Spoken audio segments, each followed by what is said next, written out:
everyone! Welcome back to M1's Bailey Vlog. This is again Mrs. Bailey and today is January the 6th of 2019 and it's a Sunday. And as you can see, meron tayong mga empty mineral water bottles dito. Actually, hindi bottle, gallons. Ang vlog natin will be about Alkansya Challenge 2019. So, ito yung Alkansya Challenge na simula.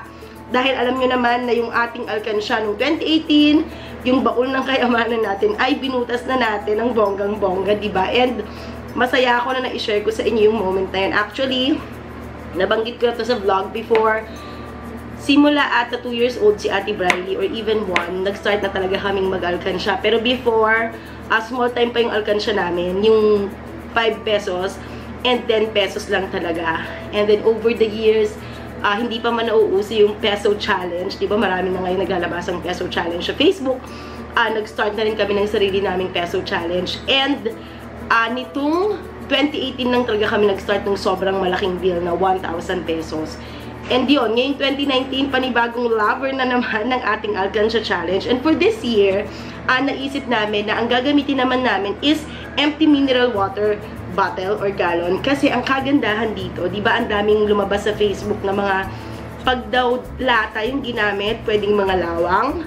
Kapag kahoy is pwedeng analin. And Diyos ko Lord, hindi ko ata kakayanin, hindi ako makamove on pag nangyari sa akin yung kasi diba sayang din naman yung perang pinag-ipunan mo pag mangyayari. So naisip ko, safest din is yung ganitong bottle. And ang kagandahan sa kanya, since transparent siya, mas gaganahan ka pag nakikita mo na yung botelya mo is unti-unti nang napupuno.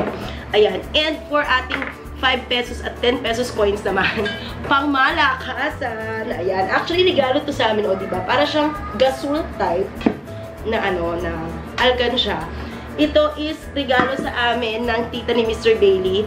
Nakakatuwa kasi dahil alam nila na mahilig talaga kami mag-ipon. Over the years, tuwing Christmas, sila mga nililigalo nila sa amin. Parang last year, si mama ni Sir, ang niregalo niya sa amin ay Alkansya. Alam mo yung old school na Alkansya na bamboo na malaki. Ayan. Kaso inarbor na ni Ate Joy yun. Though okay lang kasi masaya ako kasi even si Bajoy, si Ate Bajoy Store is natuturin talaga siyang mag-save. So, ayan, yan ang gagamitin namin sa 5 pesos and 10 pesos coins. Pero since malaki to, malamang hindi namin yan ma-open ng year-end. So, 4 na bottles ang gagawin natin. Yung isa na iisip ko is para sa renter. Di ba meron akong 2 renter dito? Ang gagawin ko is, ilalagay ko siya dito para lahat ng mga bayad sa renter, kasi extra lang naman yon on top talaga sa aming budget. Iipunin natin siya and bahala na si Batman kung saan natin siya pwedeng gamitin. Yung isa is naiisip ko, kasi si Brielle, meron kasi kaming album dyan ng Singapore namin na nakalagay dito sa salas. Yung Singapore namin nung kung saan ginawa si Brielle. Yun, trivia yun. Si Brielle ay ginawa sa Singapore nung birthday ko na trip namin back in 2015. And tuwing nakikita niya yung Singapore album na yun, kasi nagpunta kami sa isang aqua park na maraming mga isda doon. Lagi yung sinasabi, fish, fish! Go there, go there. So sabi ko kay Sir, nakaka-pressure si Brielle. And gusto rin naman namin talaga na madala si Brielle doon. Kasi syempre, di ba parang maganda na dati-dati, 3 lang kami and then babalik kami doon 4 na. So yeah, syempre alam niyo naman, hindi sobrang moraita ang magpunta sa Singapore. Pero, may budgetarian way. At pag natuloy kami sa Singapore, ulit, huwag kayong mag-alala kasi isi-share ko sa inyo kung paano kayo makakamura ng bonggang-bongga. So, yung gagawin lang natin dito sa mga mineral water gallons natin dito is very simple lang, napakadaling gawin. Tatanggalin lang natin yung pinaka-label niya para magilang na siyang plain transparent. And then, naisip ko, lalagyan ko siya ng label dito gamit syempre ang ating label maker. Ayan, as you can see, andito ang aking ever reliable na label maker na Brother PD210. And sa katabi niyan ay ang aking mga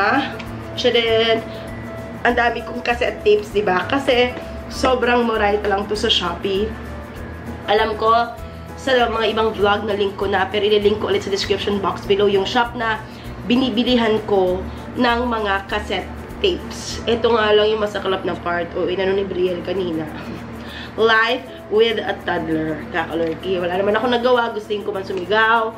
wala na akong magagawa kasi nahigit na niya. Nakaka-lurky. So, importante talaga na itago natin yan. Kasi, syempre, hindi naman kamurahan yan. Doon nga sa Shopee shop.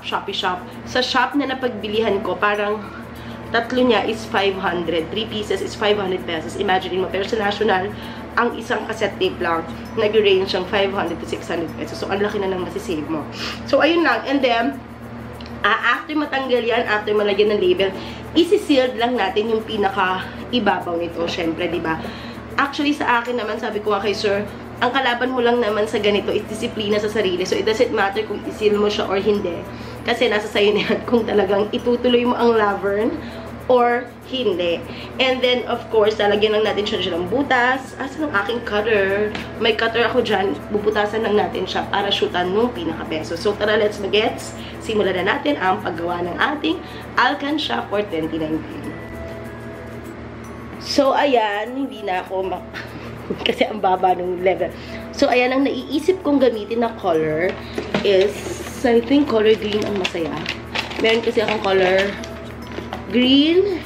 Meron tayong yellow, may green, may yellow. Meron tayong yellow ulit. Meron tayong pinky. Meron tayong gold.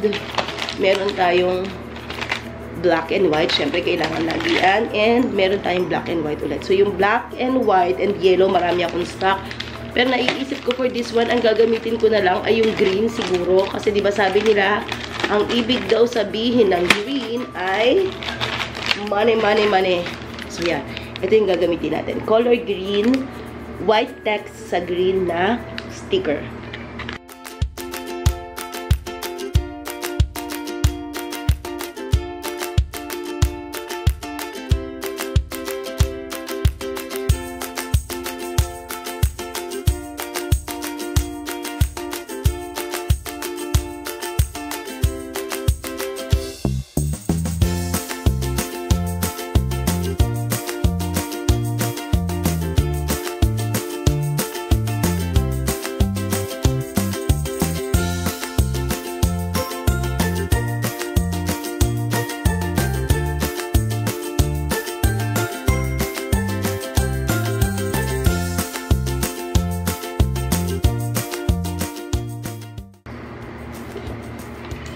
So, ayan, nagpakuha lang ako ng basahan kasi may isang medyo basa pa yung ano niya.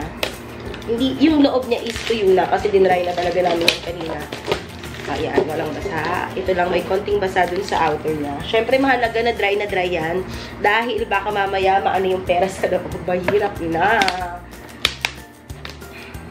So, ingat lang po sa paggamit ng cutter.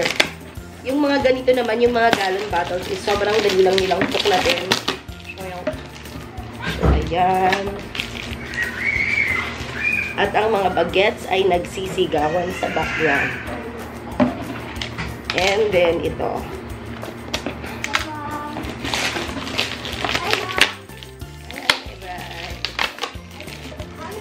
Okay, so ayan. Ready na yung 4 na bottles natin. Gawin naman natin na next, if natanggal na natin yung mga labels niya or yung mga ano niya, tatak niya dito, is ididikit na natin ang ating label.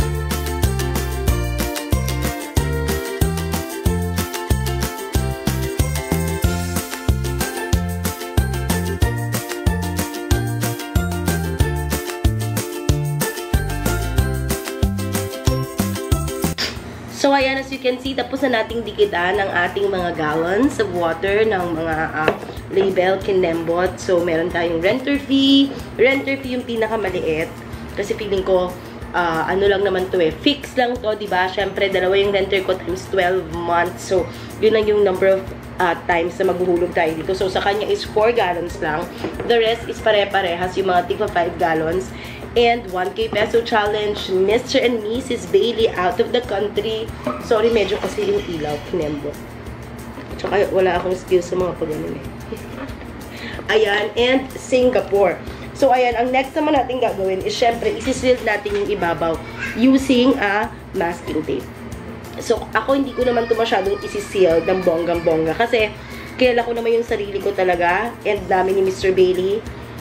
Ano kami talaga, lavern para sa saving. So, yan.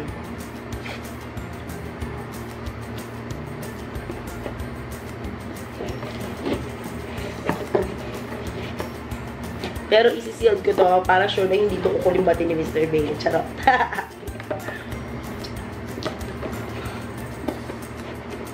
Tapos na nating lagyan ng seal ng ating mga empty gallons, water gallons, using masking tape.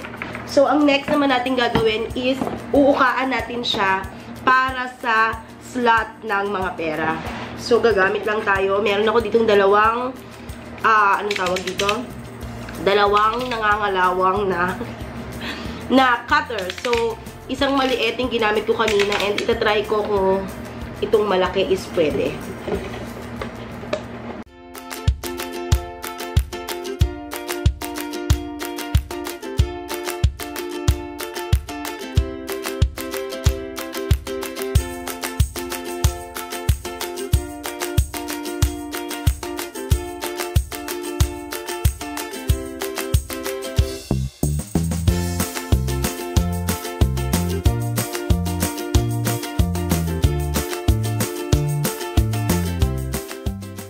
If patayo nyo siya gagawin kesa yung pag ganon. Pwede mo pa rin i-shoot yan. Itutupi mo na lang yung money. So, ayan, as you can see, tapos na nating butasan yung ating mga water gallons. And, kumuha rin ako ng 20 pesos dito para masubukan ko na if kasya ba siya. So, ilagay muna natin siya sa Singapore. Yan. So, itry nating i-shoot to sa ating Singapore kung kakasya. Yay! Shoot na shoot! So, sa ating Singapore, Mr. and Mrs. Bailey is out of the country. Wala ditong exact amount na kailangan. Kahit 20, 50, 100, 500, 1,000, carry boom boom lang. And then, sa renter fee is syempre exact amount ng dalawang bayad ng renter. And ito naman ating 1K peso challenge. Katulad din nung last year, 1,000 pesos lang strictly dito. So, ayan, I hope na nag-enjoy kayong samahan ako sa ating paggawa ng panibago nating Alcansha Challenge for 2019. And I hope na meron kayong mga nakuhang tips and hacks kung paano nga ba kayo makakapag-create ng inyong Alcansha system for the year of 2019. Tandaan nyo, mas daig nang nag-iimpok ang malakihang sahod. So, thank you so much and magkita-kita tayo hanggang sa susunod na vlog. Paalam! God bless!